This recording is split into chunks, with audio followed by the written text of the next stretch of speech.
Mes chers frères et sœurs du Salamat, je voudrais pour commencer dire combien je suis heureux de faire aujourd'hui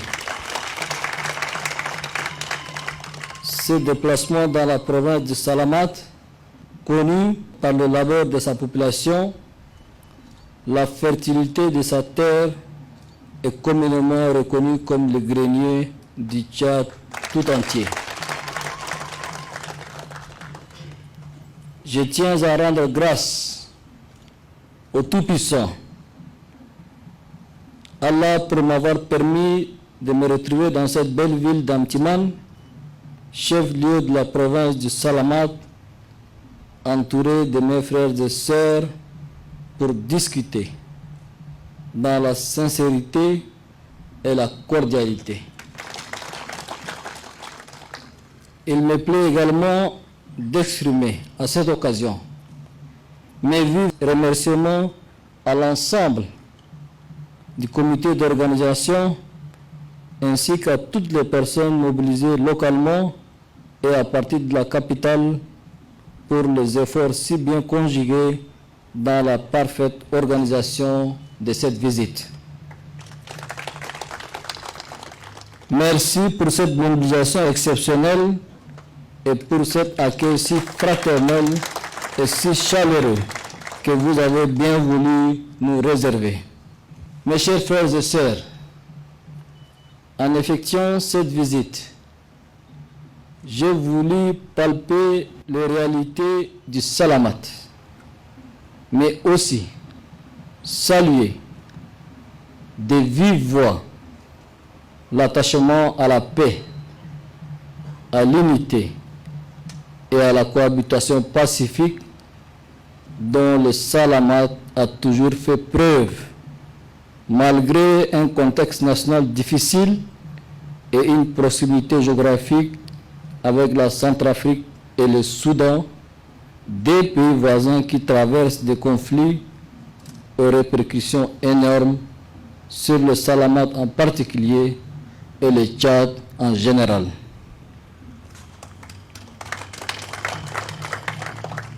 Au Salamat, comme partout au Tchad, nous sommes liés par l'histoire, la géographie et le sang.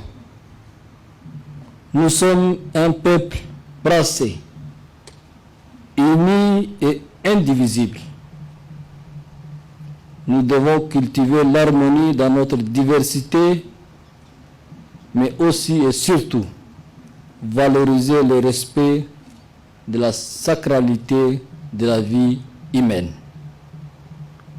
Aujourd'hui, plus que jamais, notre pays traverse une phase politique particulière. Nous devons tous œuvrer inlassablement à préserver la paix, la cohésion, l'unité et la solidarité. Tout doit être mis en œuvre pour valoriser l'harmonie entre les différentes composantes de la nation et défendre avec forte conviction l'idéal de vivre ensemble et de la cohabitation pacifique partout dans notre pays. À l'échelle provinciale, le Salamat s'est toujours illustré par une vocation agro-pastorale et a constitué une terre accueillante d'agriculture et d'élevage où des Tchadiens de tous les horizons cohabitent, cultivent et élèvent en toute liberté. Les fils de cette province ont toujours joué un rôle central dans la marche politique du Tchad.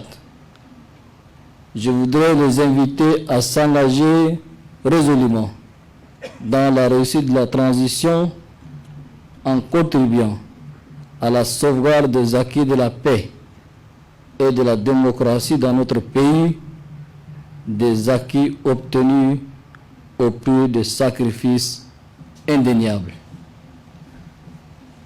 Mes chers frères et sœurs, au niveau national, je me dois de relever l'importance capitale que revêt la réussite de la transition politique en cours dans notre pays. Je ne le dirai jamais assez, cette transition est d'abord celle de tout Tchadien soucieux de l'avenir et du devenir de notre pays.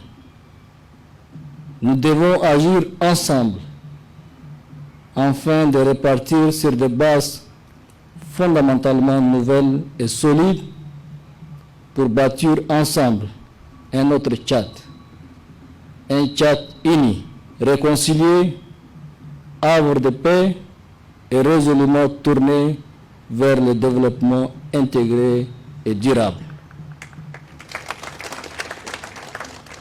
À l'issue du dialogue national inclusif et souverain, et muni d'un cahier de charges, notre pays se dotait d'un gouvernement d'union nationale formé pour traduire dans le fait concret les résolutions issues du dialogue, notamment celles relatives au retour à l'ordre constitutionnel à travers un processus comportant plusieurs étapes qui s'étale sur une période de 24 mois. Dans la droite ligne de sa mission première, le gouvernement d'union nationale s'attelle à mettre en œuvre les engagements des cahiers de charges tout en continuant à assurer la continuité de l'État, le fonctionnement des services régaliens de l'État et à répondre aux impératifs de sécurité, de solidarité, de justice, d'emploi, d'énergie et de développement. Mes chers frères et sœurs, le gouvernement d'union nationale est aussi instruit de relancer ou achever les différents projets de développement qui ont été freinés pour des raisons sécuritaires, économiques et sanitaires. À cet égard, la province de Salamat est en droit de s'attendre à la reprise et à la finalisation de ces divers projets que je cite en matière des infrastructures routières. Depuis l'indépendance de notre pays, la province de Salamat est systématiquement coupée du pays pendant la saison de pluie. Ce calvaire est en phase d'être résolu via la réalisation de la route Mongo-Abdeya-Antiman.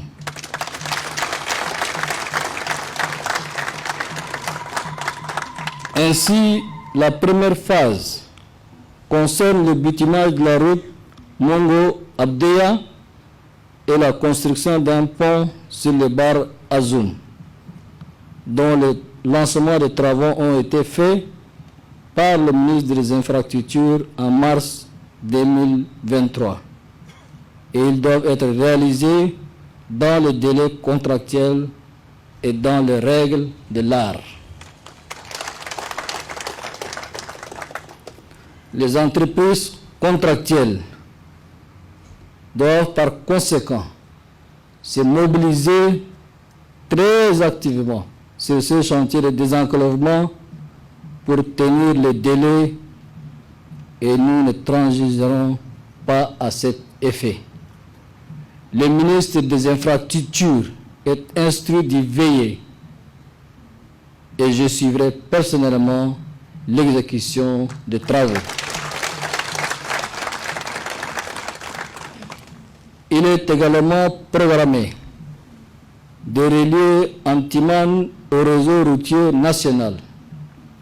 Après l'actualisation des études techniques du tronçon Abdeya-Antiman, il n'est pas non plus perdu de vue la réalisation de l'axe Antiman-Djouna-Singako.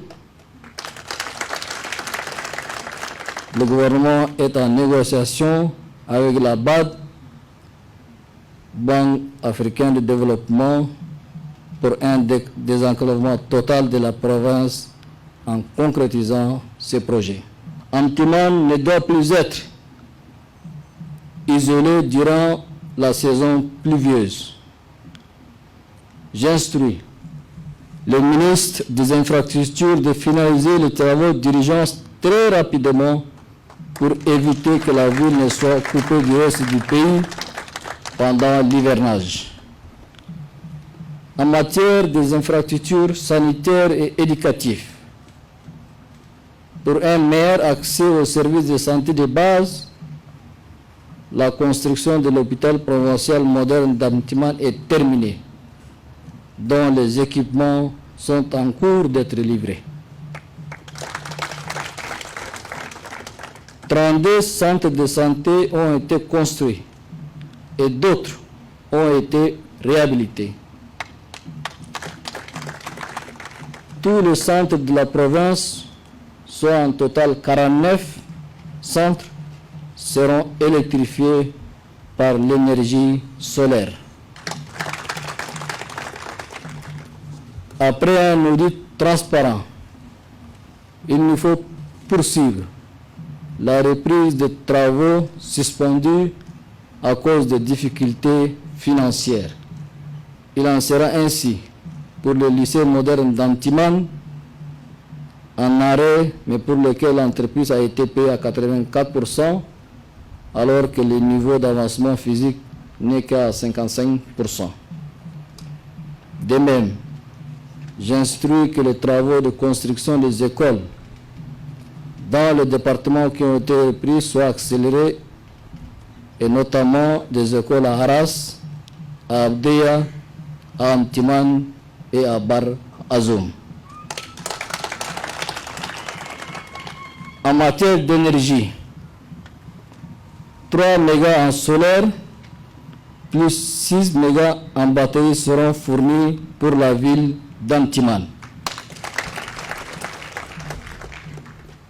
Et je voudrais aussi vous dire, comme l'a exprimé la population par la voix du gouverneur, l'actuelle centrale sera remise à la SNE.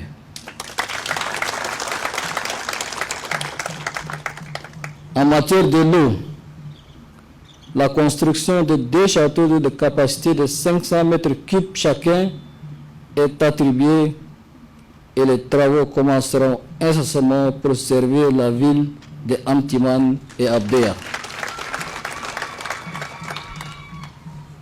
Mes chers frères et sœurs, en réponse favorable à vos légitimes attentes qui m'ont été transmises, le gouvernement sera instruit de concrétiser les projets qui représentent les attentes les plus communes de la population locale.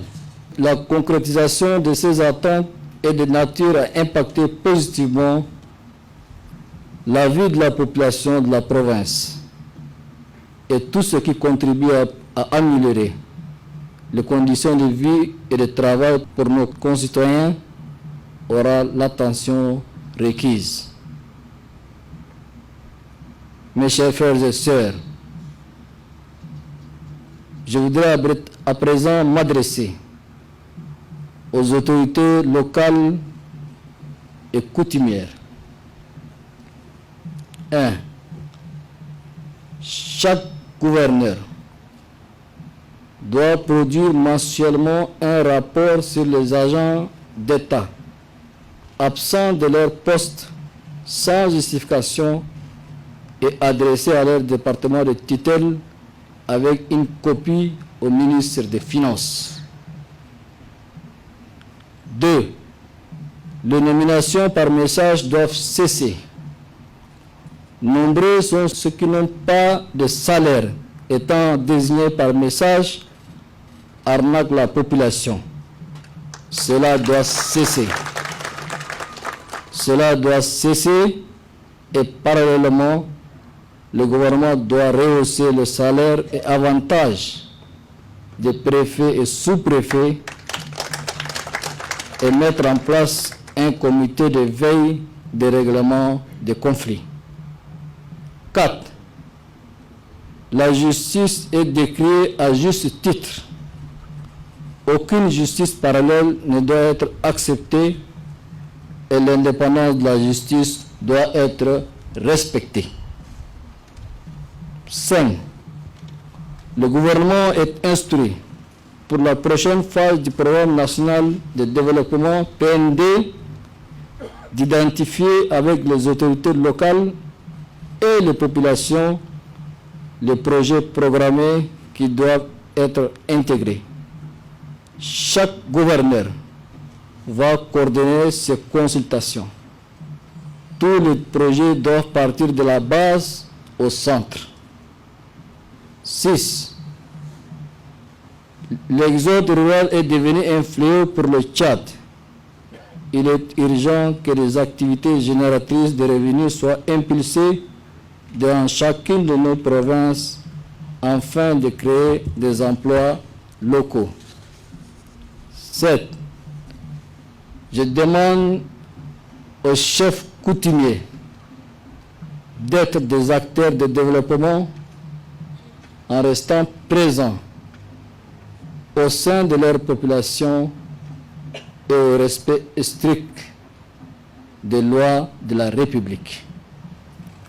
Pour terminer, je voudrais féliciter le gouverneur et les forces de défense et de sécurité pour les efforts conjugués dans la sauvegarde de la paix et de la quiétude dans la province et souligner que la quête d'une république refondée, prospère et juste ne peut être gagnée sans la synergie de nos efforts à tous les niveaux.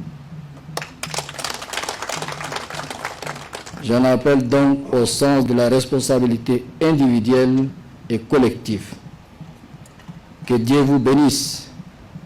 Que Dieu bénisse le Salamat. Que Dieu bénisse le Tchad, pays de Toumaï. Je vous remercie.